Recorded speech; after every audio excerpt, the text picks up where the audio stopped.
Hello, dear polymer clay enthusiast. I'm Michaela from Learn Polymer Clay, and in this short and sweet tutorial, I want to show you how you can make clay pieces that look like glass, like real glass.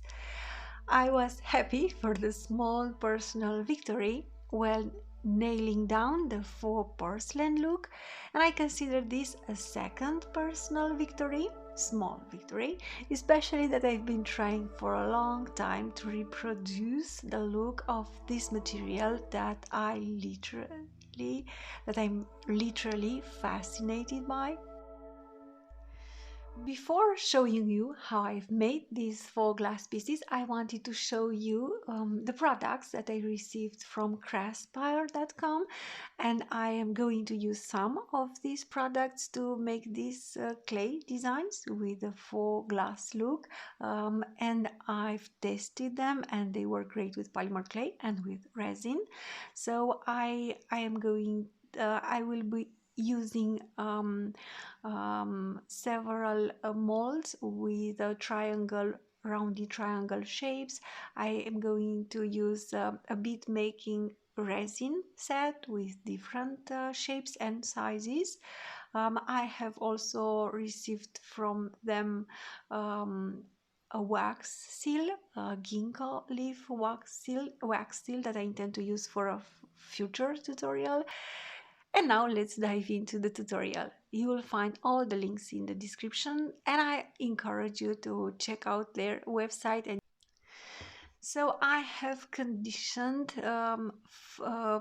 several colors of polymer clay, and yes, I do have a polymer clay in lots of colors. I don't only have a black, white, and translucent polymer clay.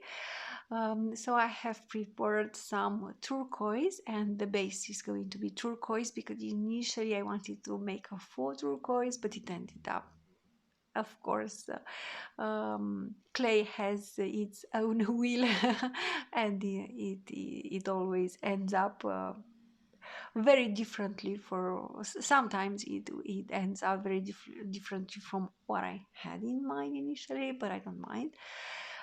So I'm working with a base of turquoise polymer clay and smaller amounts of light blue polymer clay, darker blue polymer clay, navy blue polymer clay, and some gold metallic polymer clay.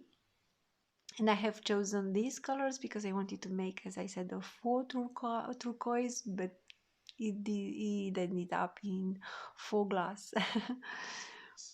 So after conditioning the polymer clay, I've rolled the clay into small balls because I wanted to have an idea of the measures of the proportions that I'm using. And I've used a larger ball, turquoise ball, and the other colors are in similar amounts. And then I just chopped the clay using the rigid blade. And I chopped all the colors. And I mixed them.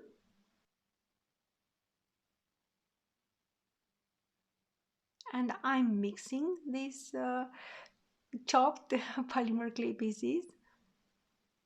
And then I am going to roll the clay into a ball. In some areas, I'm trying to collect on purpose gold metallic clay or navy blue polymer clay to spice a little bit the design, to spice up the design a little bit. And then I just roll the clay into a marbled ball. I am going to use a mold that I received, as I said, from Craspire.com. You'll find the link in the description. And I'm going to use, there are several elements in this mold, and I'm going to use the one with the sun in the middle, and this sun embossed area will make a recessed embossed sun in the finished piece, and I wanted to add more contour to this detail, so I put a little bit of silver mica powder on top, but taking into account the fact that I finished the design by using gold color metal components, I think I should have used gold mica powder for this. So if I had to do this again, I would prefer using gold mica powder to accentuate these sun shaped elements. And then I just pressed the clay into the mold, and I pressed it well, and then I used the rigid blade and I took off the excess clay, and I'm using the clay, I'm cutting parallel to the silicone mold.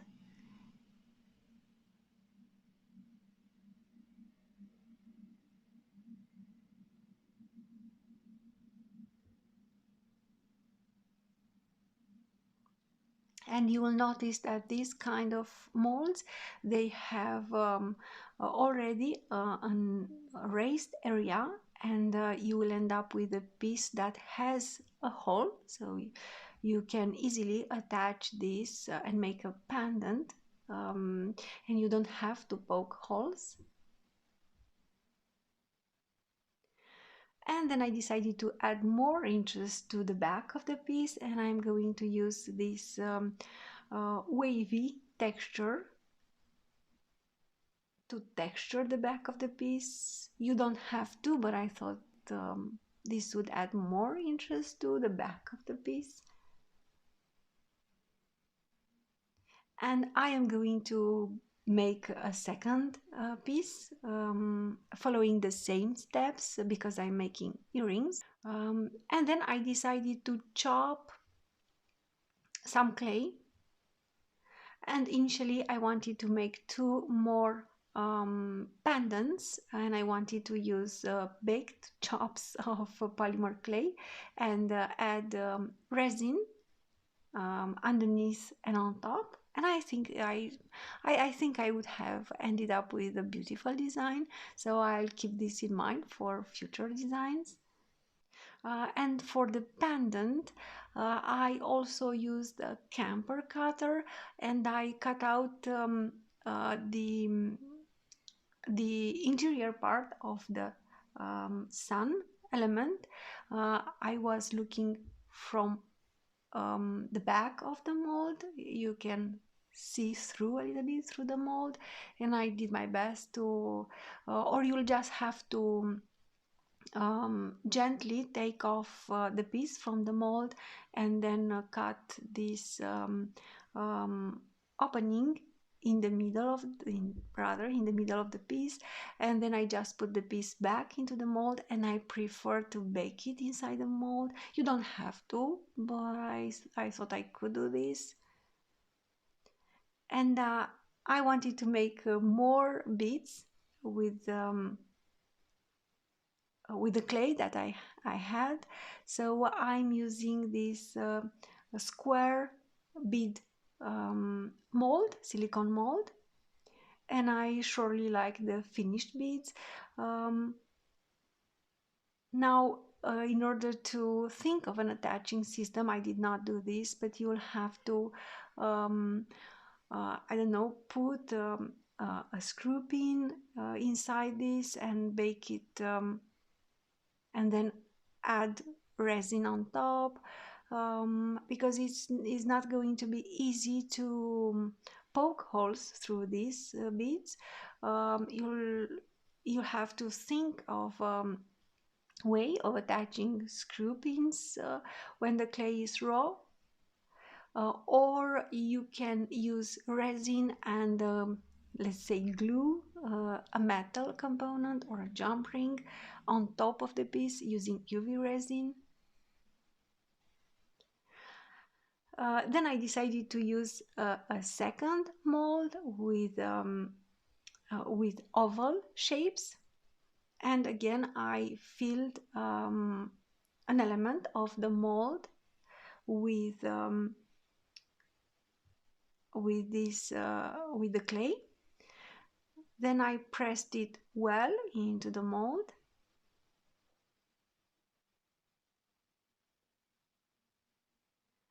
And again I used my rigid blade to trim off the excess. And of course you can use such molds to make beautiful cabochons.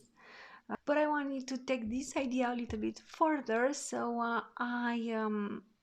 I've made the cabochon using the mold. Then I took the cabochon off the mold and I cut it in half, and then I put these pieces in, and I baked them in the mold. And then you'll just have to put these clay pieces into the oven. And then you'll just have to bake these pieces for about 45 minutes at in the preheated oven at the recommended temperature. Of course, you'll have to be very careful not to hurt your hands, because the molds will be very hot and the clay pieces will be hot as well. If necessary, you might want to use sanding paper and sand off a little bit of the margins. For the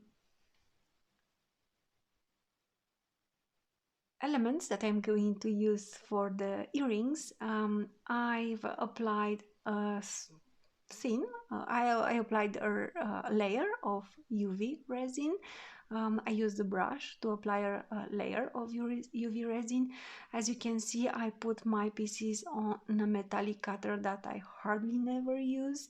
So, and then for the chopped pieces of clay that are now baked, I decided to use the scissors and I chopped them a little bit more. So I put a little bit of resin in the mold, and then I put the chopped pieces on top. You might want to use tweezers to do so. And I've made two hard elements that I intend to use for the earring design. And then because I had a lot of scrap clay and resin, I decided to make more elements. So I put more resin into some elements of the mold. And then I added some baked clay scraps, and I will fill the mold with UV resin. You might want to use the heat gun and remove any air bubbles. I decided to color some UV resin with a drop of blue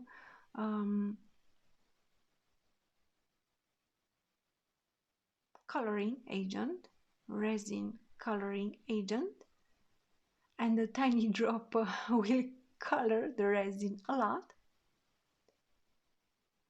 And so I filled the other half of the oval mold with colored resin, but after curing, this color was a little bit darker. I would have preferred a lighter blue, so next time I will have to add even less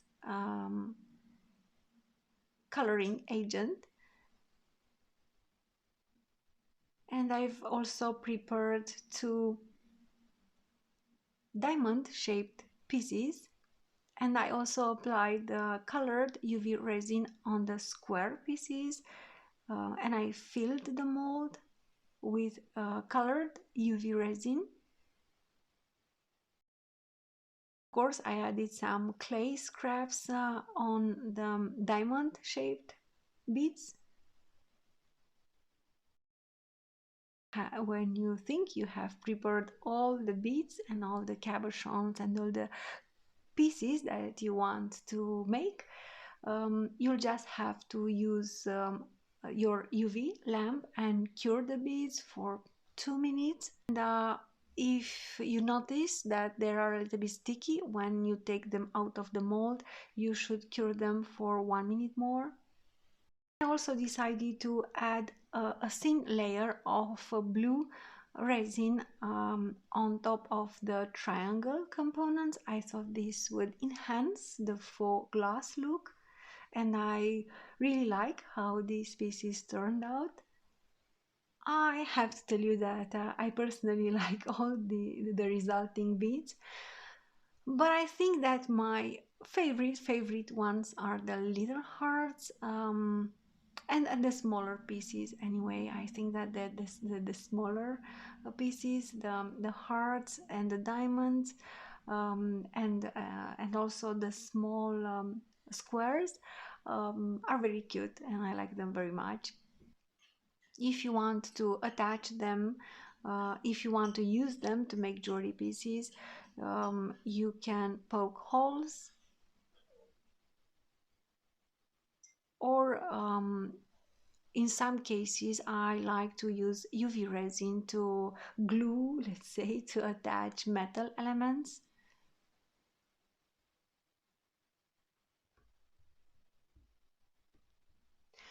I personally like how these faux clay designs turned out. I'm pretty happy with the result, and I thought that I was making faux turquoise, but I ended up with faux glass. But really, I'm very happy with these results. And then I decided to put up a dangle design, and I'm still working on the Asian inspired design, so I'm going to use a spiraling element that looks a little bit Asian to me.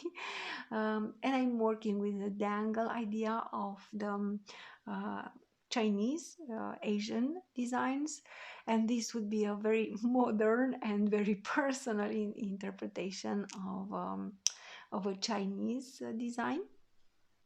So I decided to use beautiful gold colored jump rings with a faux metal look to connect the pieces together. And I am also using a spiraling metal element that has an Asian inspired look for me. Um, so in order to attach the heart element, I had to drill a hole.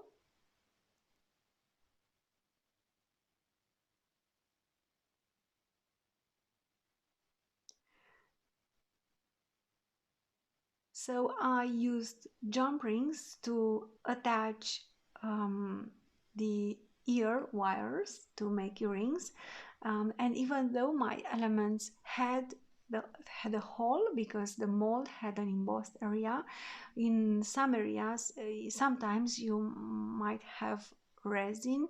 When you apply resin on top of the piece, you might have resin getting into that hole, and you'll have to poke the hole again. And then I used 2 jump rings and ear wires for the upper part of the earring, and I'm using again gold color ear jump rings that are very beautiful and that have a faux hammer look. You'll have to use pliers to open up sideways the jump rings and close them sideways, and also to attach the ear wires. I didn't want to poke a hole into the triangle clay piece, so I decided to use a larger jump ring that would fit, because I had this open space element, so I wanted to take advantage of this. And then I attached a gold color metal element, a spiraling element, and then again I used the jump ring and I attached the hard resin and clay bead. Personally, I like how these faux glass pieces turned out, and I hope that you like this idea too. And I strongly encourage you to take this inspiration and use it in your work. I hope that you are going to make your own beautiful faux glass designs. Um, Thank you for watching the video. Please tell me in the messages, in the comments, please tell me what you think about this idea.